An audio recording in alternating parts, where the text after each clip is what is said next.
उनको बुला दे क्या?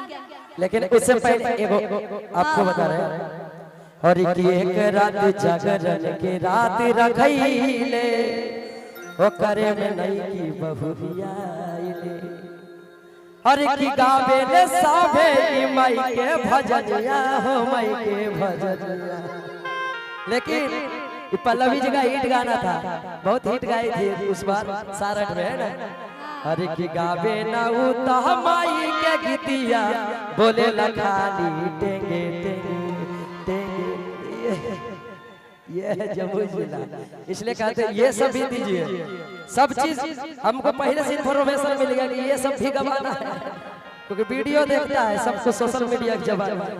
टेंगे टेंगे टेंगे टेंगे टेंगे हाँ टेंगे टेंगे टेंगे टेंगे टेंगे टेंगे टेंगे टेंगे टेंगे टेंगे टेंगे टेंगे टेंगे टेंगे एक राती जागरण के रात रखैले नहीं की बहुरिया ओकरा में आइले। एक राती जागरण के रात रखैले ओकरा में नहीं की बहुरिया आइले। क्या कहोगे? ये पंखा मेरा हो गया, ये घर लेके जाएंगे। अब फोनमा आप देख के फिर छीन लिए, बताइए। इसीलिए कहेंगे कि एक राती जागरण के रात रखैले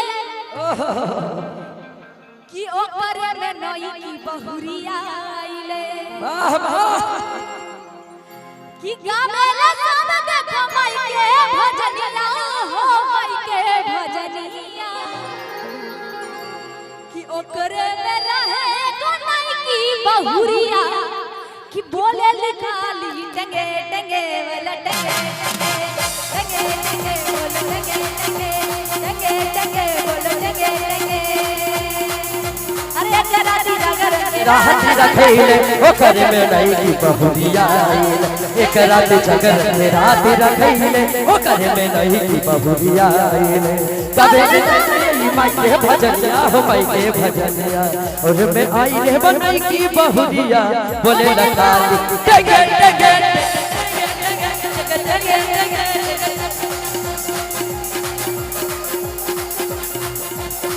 टा डा डा डा डा डा डा डा डा डा डा डा डा।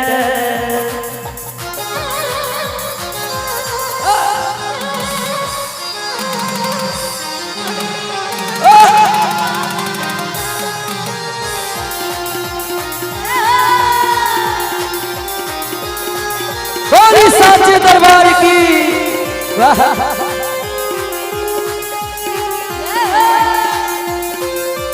जहाँ जहाँ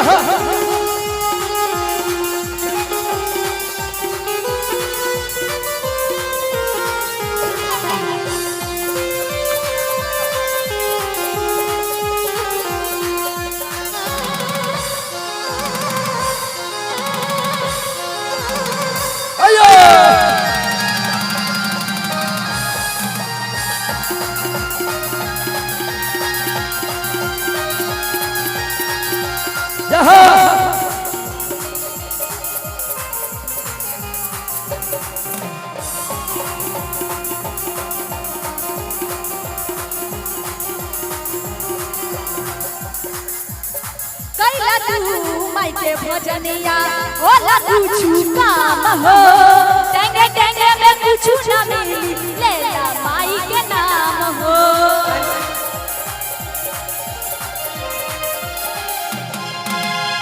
कैला गुलाम कुछ ना रोका देना काम हो टेंगे टेंगे में कुछ ना मिली लेला माई के नाम के।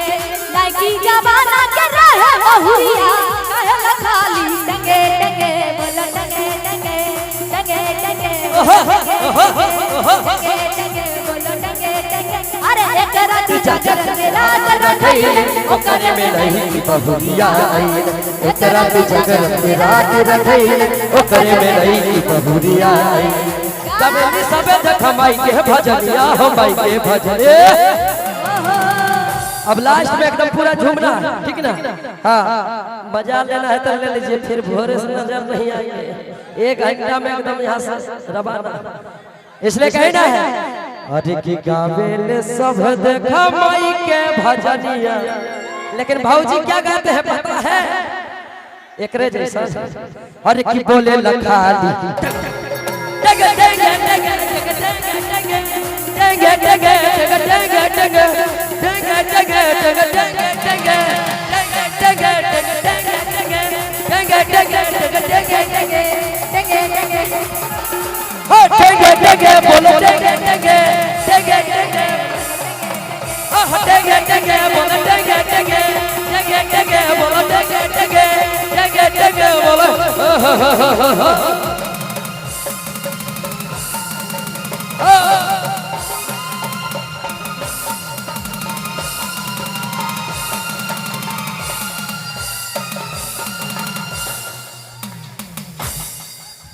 बोली साचे दरबार की, आई ढोलक वाले भैया की।